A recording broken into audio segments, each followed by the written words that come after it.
probably one of the most wealthy people that I've ever come across, Julie and I have ever come across, who started out basically by selling real estate, by essentially doing it the old-fashioned way. And his whole business was predicated on, guess what, over-the-phone prospecting. And that's what he did. I'm sure he still does it. And then he got into developing. But he was in this market. He was in that particular market when the market was down, and he began to dominate in that market. So think sometimes counterintuitively. Yes. Go the opposite direction of where everyone else is going. You don't have to make that your total focus. But guys, look, if you go and start working on an area where there's a lot of expireds doesn't mean things don't sell. It just means they take longer to sell, which means ultimately it's going to be easier for you to build listing inventory, which should be all of your goals. That's right. And interestingly, in that same report, yes, there were 70 expireds, and people would say, well, there's only 70 expireds. Well, how many do you have to win to make that significant to you, right?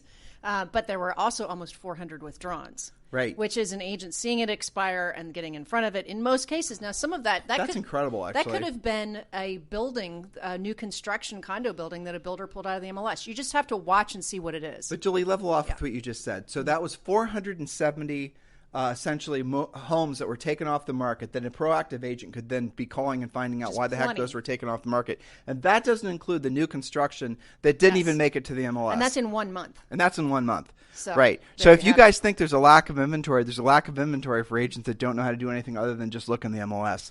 And we've talked about this numerous times on this podcast. We've given you guys lots of places to search for listings that other agents that aren't more experienced or don't listen to this podcast will never know about.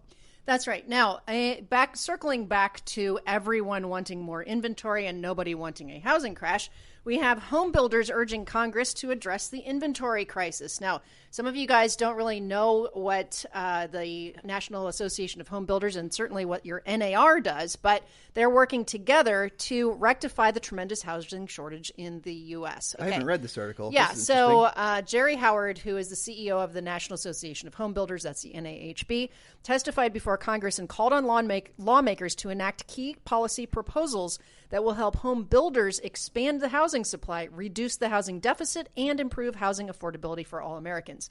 And this was a Housing Wire article. There's three key points that they're trying to accomplish. First one is to fix the building materials supply chain. They're asking to engage with Canada to adopt a new softwood lumber agreement and stop the imposition of harmful tariffs on Canadian lumber. So that's a specific thing to read up on. And then to improve the low-income housing tax credit.